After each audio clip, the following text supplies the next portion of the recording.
What's happening, free spirits? We're back. I have a very special subject that I want to talk about today that has meant very much to me since as long as I can remember when I was just a boy. And the subject is solitude. And it may sound strange that I'm 24 now, but even as young as I was back then, having some kind of interest in solitude or just going on one's own for a while, I kind of did a fair bit of that from a young age and have continued to do so. And I've wondered whether there's anything wrong with me owing to this, or maybe conversely, I'm just trying to look out for myself and to keep a sense of being at home and evenness and not letting myself go crazy or get absorbed into other people's ideas and getting too wrapped up in things in the world and too taken away by the confusion that is possible for us as people to experience. Rather, from a young age, I had this sense, very strong sense, that I had to, at least for some, at least to some degree, make time every day, as much as I can, to just set myself aside and collect myself and remember who I am and what I'm doing or how I should be and all of these basic questions that are useful to know how to answer if you're going to move through life, and just kind of solitude as the way to address these basic questions that really anybody trying to move through life smoothly and with accomplishment, I think any such person has to pull themselves to the sidelines here and there. And even apart from setting oneself apart from people, even in the midst of people, just this coming back to self and coming back to your reason and just learning to find peace with what all is going on, whatever it happens to be, and remembering just what your goals are, what your values are, and the kind of person you would like to be. And I think that there's a danger in the not pulling oneself to the side or in not finding solitude in the midst of people, that people will then not question, what kind of person am I as a human being in this world? And just this lack of consideration for what one is and the presence that one makes in relation to others, that self-consciousness and solitude go hand in hand, and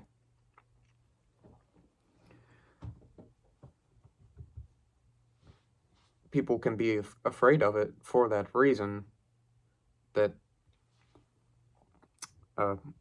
there's a fear of inertia or nihilism and just coming to a halt or going crazy, either just not getting anything done because you've lost your mind or you're taken away by your rational emotions, or you've lost all touch with society. There's all these fears surrounding solitude, and it started to gain for itself a bad name. And I would like to begin this video by reading a single verse from the Old Testament book of Proverbs, which I think is really interesting and which just kind of stuck with me ever since I read it some time back.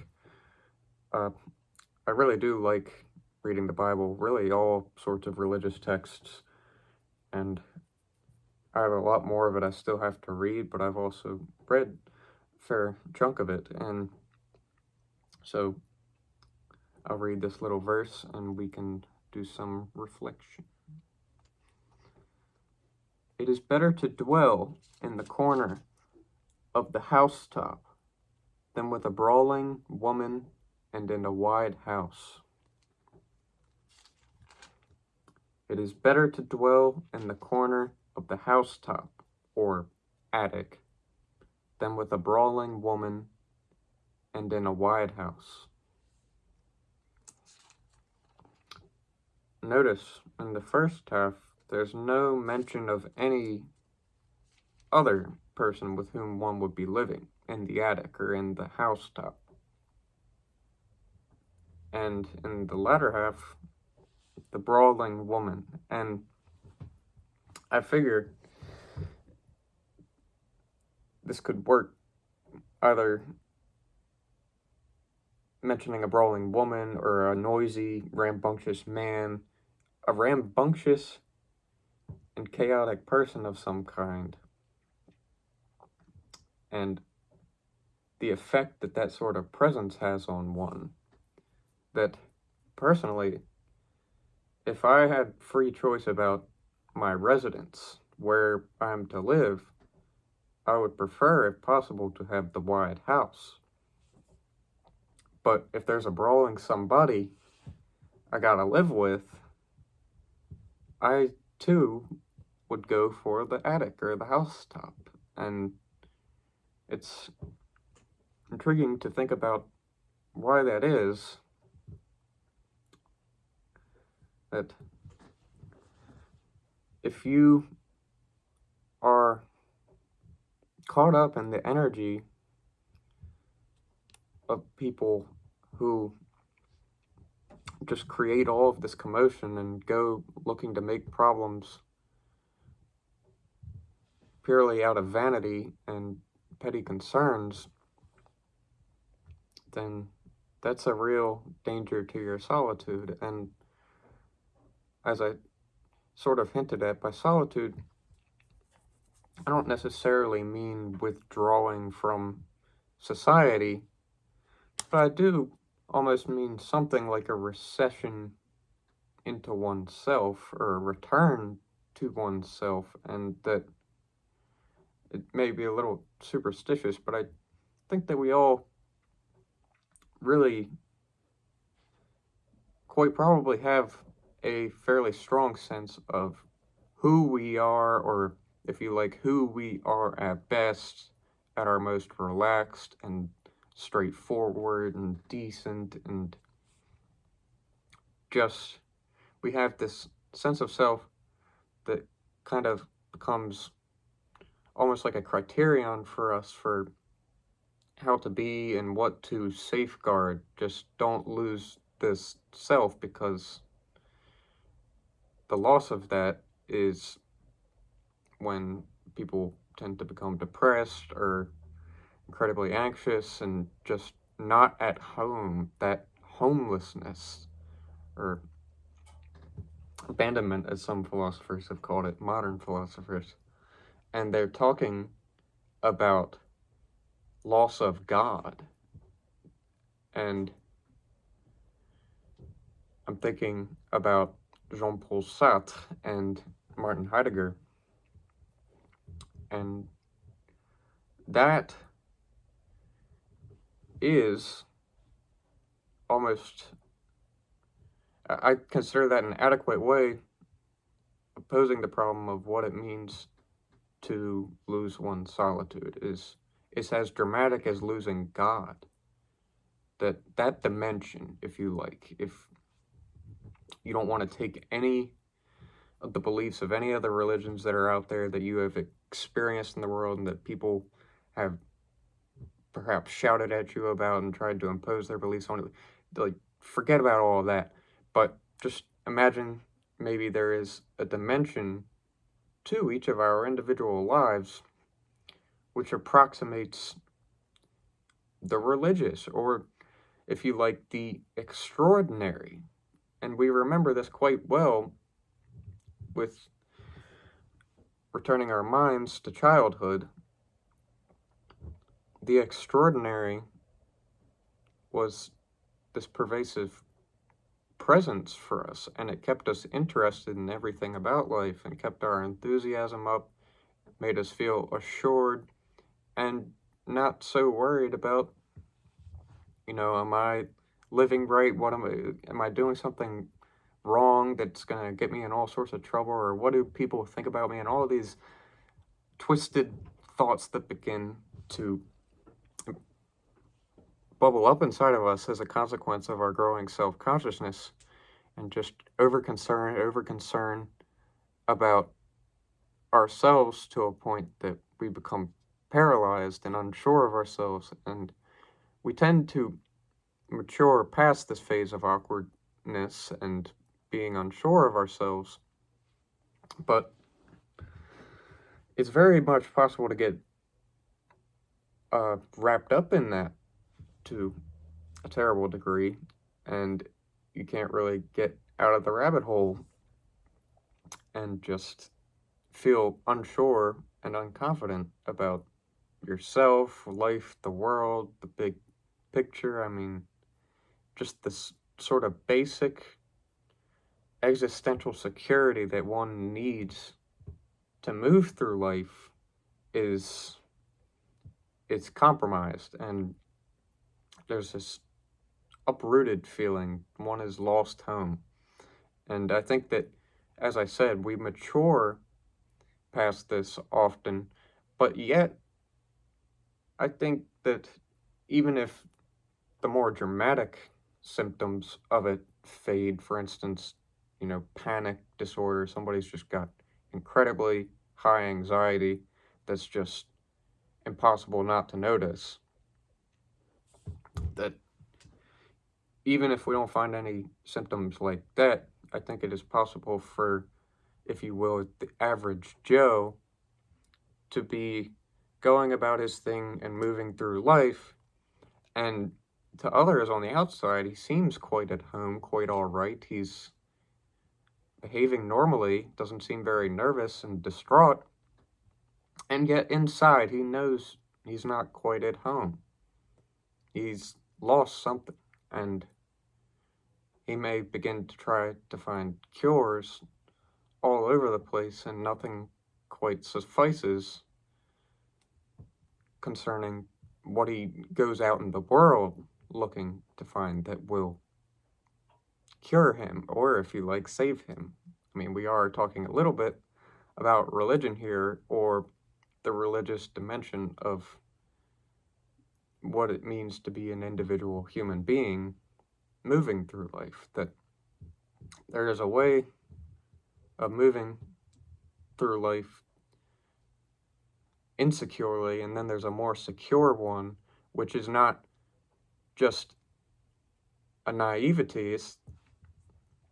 Though one has this feeling of confidence and security, one is not therefore naive to the dangers of life and the uncertainty of things. That, yeah, I can be as calm and confident as I want and just go about living, and that's beautiful, but I can never predict when the next disaster is going to happen, or when I'm going to get deathly sick, or something horrible could just happen at any time and frustrate my happiness and contentment. No, it's not a condition that's naive to that. It knows full well that that could happen, but one is at home with the possibility of failure and being the loser. That's a danger for each and every one of us, no matter how close to the top we've made it and how successful we appear to people. We always stand to just fall at any time. And one might say considerations like these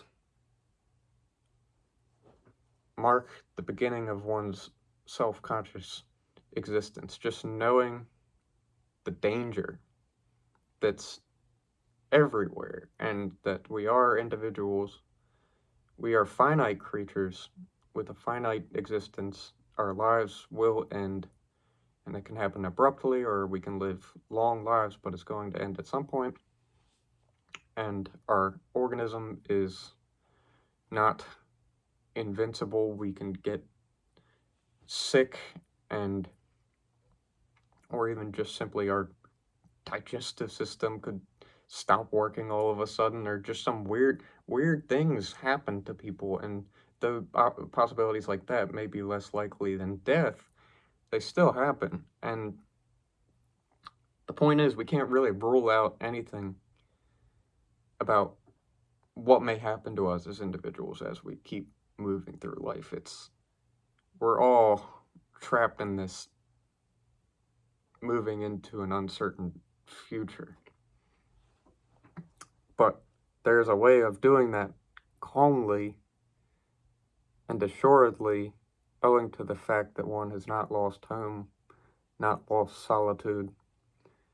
Because there, one gets beyond all of these particular concerns and concerns about oneself.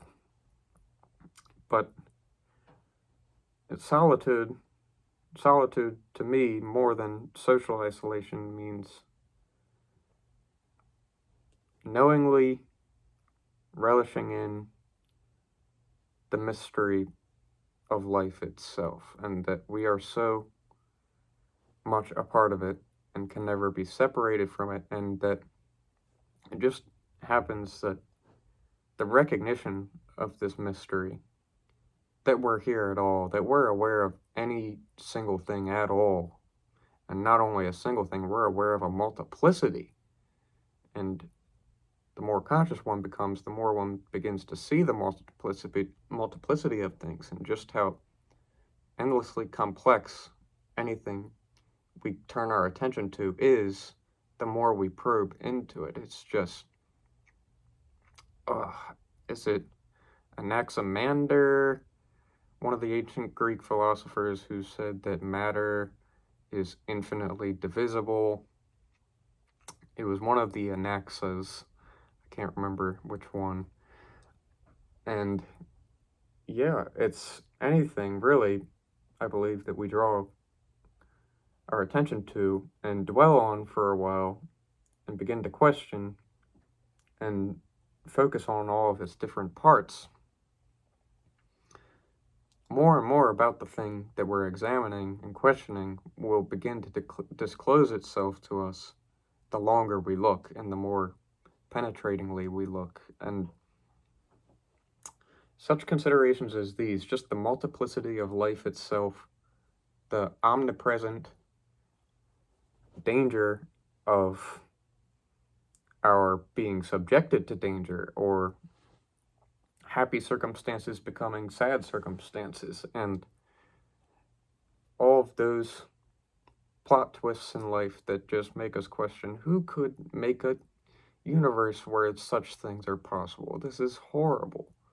And makes me think of the outcry of Job. I've been making videos on this channel for almost 2 years now, and I have never mentioned the book of Job, or some say Job, I'm not quite sure. In Latin I would say Job, but anyway, I have his Latinized outcry memorized. Etiam si occiderit me in ipso sperabo veromptemen vias meas in conspectu eius arguam. And I have quite a lot more quotes memorized from various languages. My penetration into language and becoming a writer and doing these videos, studying just words, etymologies, the whole, you name it, has been a very solitary work for me, and I just love it so much.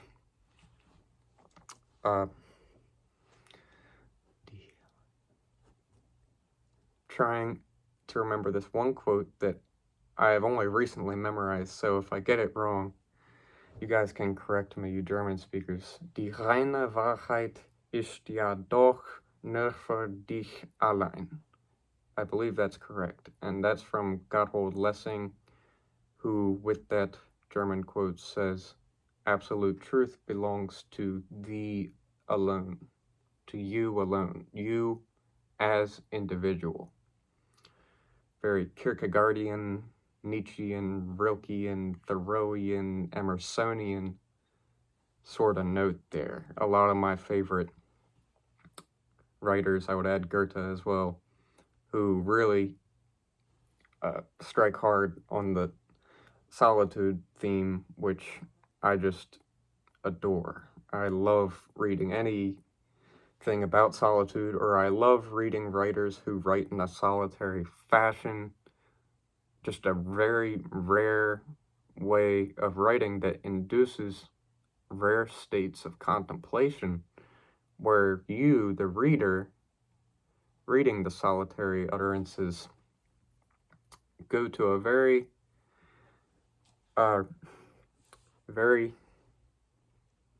unique and virtually unprecedented sort of place with mind and spirit in your contemplation that you truly feel one in a million reading these sorts of people, because properly read, I think that it's almost, that's what they are going for. They write so effectively in this solitary spirit that where you are most solitary, there you go. And it just feels so right and so reminiscent of childhood. And a lot of these names that I just mentioned there idealized the child, made him ideal. The being of the child is the being we should strive to achieve or to regain. And why is that? Is it the child's barbarism that they are implying there, that we should be banging our fists on the table and just causing a ruckus, being the brawling woman or man or whatever you like, the noisy, crazed, and uncivil person who causes all these problems? I don't think that's it. I think if we look toward play, the playfulness of children, where they're playing, then we're getting closer, much closer. And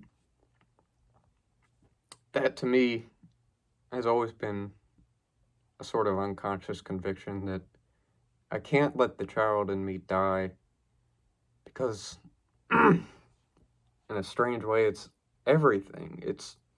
You look to our joy as children, it's so self-sufficient, and it just is so natural and so right. And even though as children we do experience sadness and we don't always get what we want, and we experience certain miseries, nevertheless, life as it is perfectly justified to the child who has not really attained to such self-consciousness yet, has not started to feel bad for himself and to become bitter and concerned with trifles, petty matters, that really, as adults, I think we must look at ourselves as, in many respects, being dumber than the children. That children know how to move and to do the things that they do, and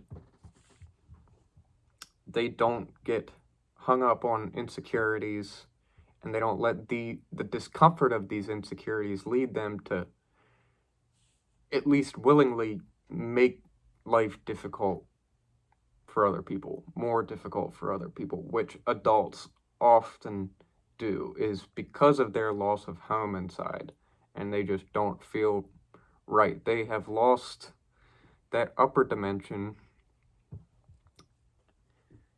It's they try to make life more painful for other people and to cause them to lose home as well. And somebody who really concerns himself with maintaining that home inside will alarmingly find just how alarming, how common it is that people seem to want to rob this away. And it's a matter, they say, of growing up. Lose that dimension of your life where you're content and kind of loose and free-spirited in your element, doing what it is you do and not looking back or curling in on yourself, but just living. You're here, you're a living being, live, live, live. And there's a way of living like that, and most consider it immature or incompatible with the demands of life, and that one just has to grow up, get a job, and do all of these normative behaviors and adopt all of these normative attitudes and lose yourself, lose that sense of home and reason that you've had since you were a child. And I think it's a fatal mistake to let it go, and it's really losing the life in life. Is one must ask oneself whether one has kept the life in life or if it has been lost somewhere along the way. And if it has been lost, ask oneself, what are the sorts of things that awake it and really make you marvel at life itself and make you a bit more grateful to be here? What really engages you with life, and what makes you want to penetrate into life more and seek out its mysteries? And I feel like we all have some kind of sense of these, if you will, forests we would like to seek out and wander and look into and discover what we don't know already. That there's a kind of adventurous interest to the child spirit and to the solitary spirit, which both, I think, as I've kind of pointed out, go hand in hand. So we all have that adventurous side, and we also all delight in contemplative moments. Most commonly, we know when we hear music that is just so right and seems to unlock all of these dimensions in one when one listens to it. I have so much music like that, and I'm considering adding songs to my videos here, maybe at the beginning and end, just some sort of song that I like, because this too, along with language, and I should mention meditation and psychedelics, but music is maybe the earliest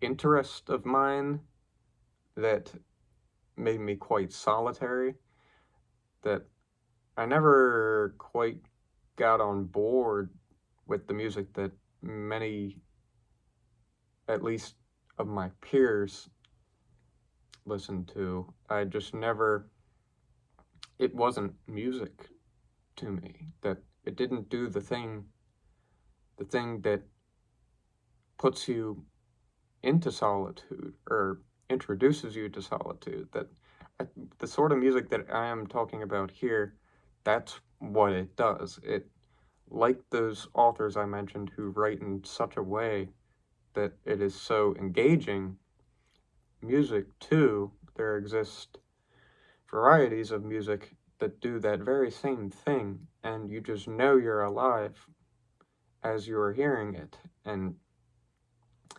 induces, as the Greeks would say, a kind of ecstasy, a standing outside oneself. I'm not seeing life through the prism of my own eyes anymore. I'm seeing life as such. It's life looking at life itself through me. And I'm pretty sure you can find several instances of this sort of idea in Eastern philosophies or religion. The Brahman delighting in itself.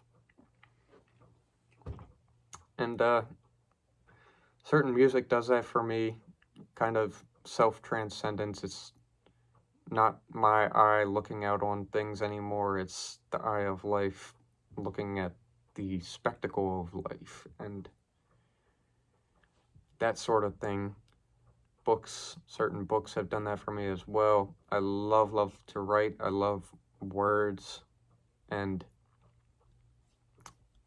the contemplation of the things that I write about, and even just the learning of certain words and making them a part of me and really allowing them to pervade my thought and kind of take on their own life in me. All of that, there's this kind of self-same effect of solitude there. I go to the solitary place in my own human being as a result of these things. And I mentioned there for a moment meditation, psychedelics. These two also made me more of a solitary person, I suppose. I've been doing sitting Vipassana meditation for, well, it began soon after I ever did my first psychedelic, and that, one might say, was kind of my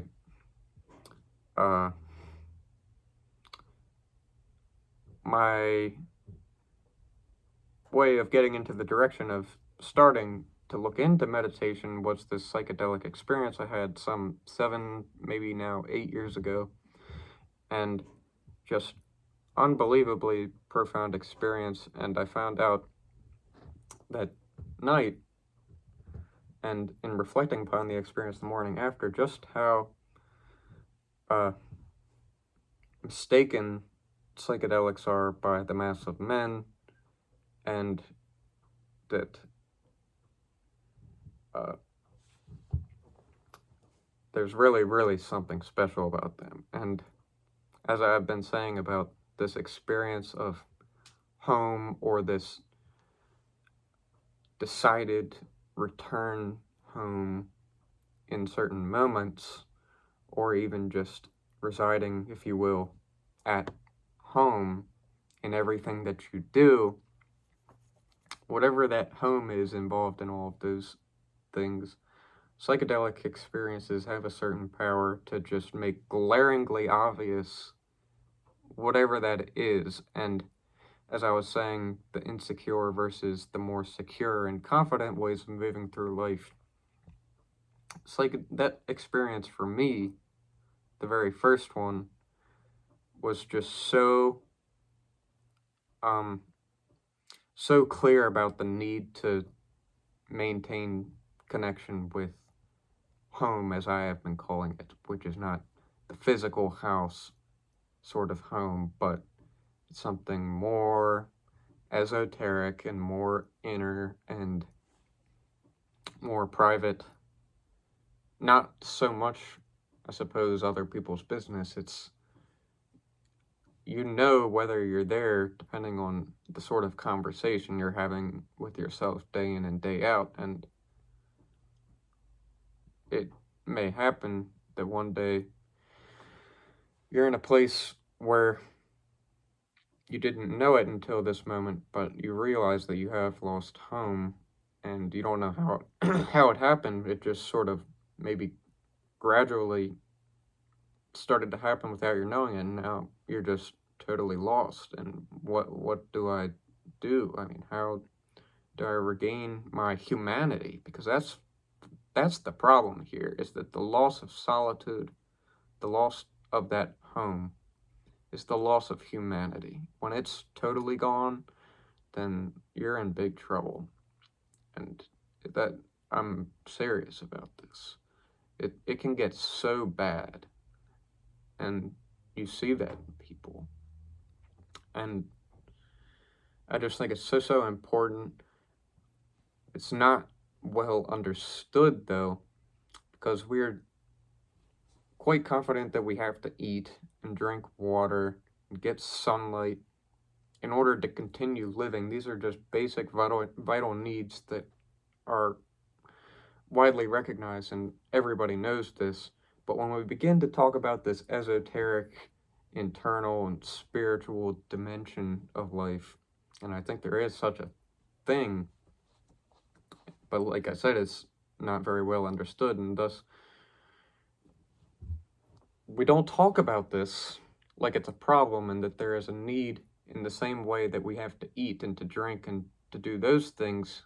There's a need to tend to ourselves inwardly as self-conscious beings who are aware that we have this conscious stream of experience, this thought stream.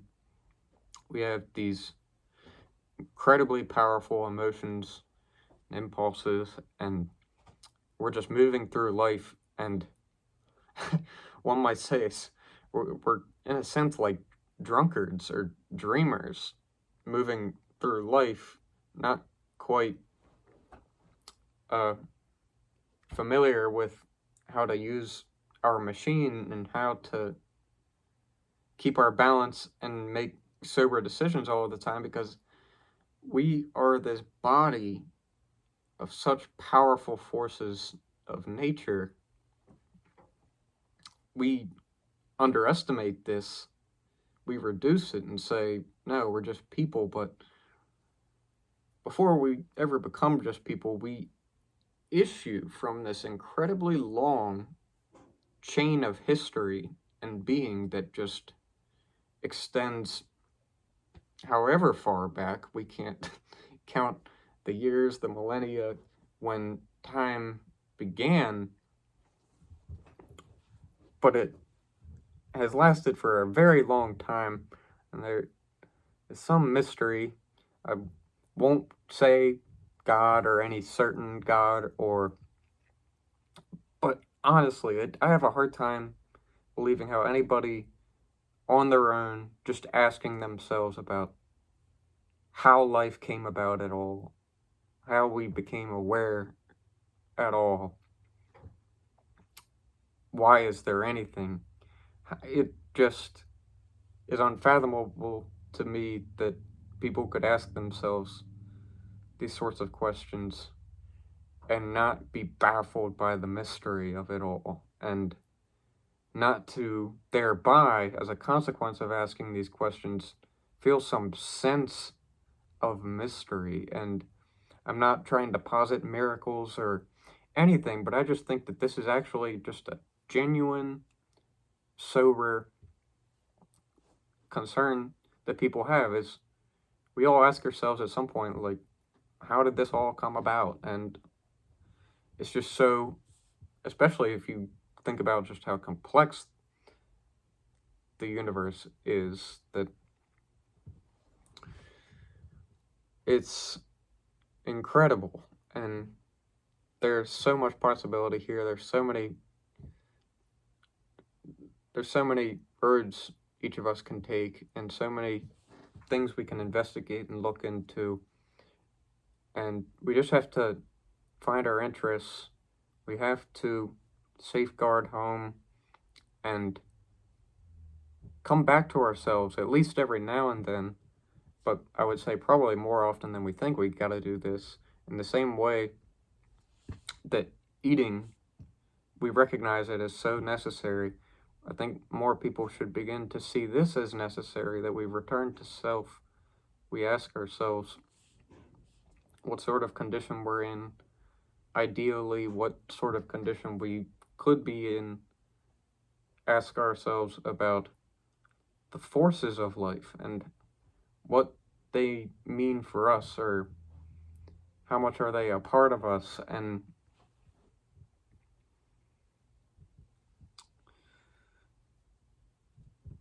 just we can't be so naive as to be merely fixated on ourselves, but also not so naive to be absorbed into the tide of society and just do what everybody else does and never ask questions. And because I think that a questioning attitude is kind of necessary to one's becoming morally better, that if one doesn't question oneself, and as I was saying in the beginning, the sort of presence one is, what one is to others, this I think begins in solitude, or it seriously begins in solitude. And I think we can all find some pretty good answers about the things we should do, or the ways we could be and could carry out the things that we love. Hopefully we can discover the things we love and that keep us here and make us continue to live and appreciate life. I think we all gotta have those things, and we gotta check in with our own selves now and then and just make sure that we're not too far gone, because too many times people don't do that, and then they kill themselves, or they do go mad, or just all sorts of terrible things can happen when we lose our solitude. So I'm going to go.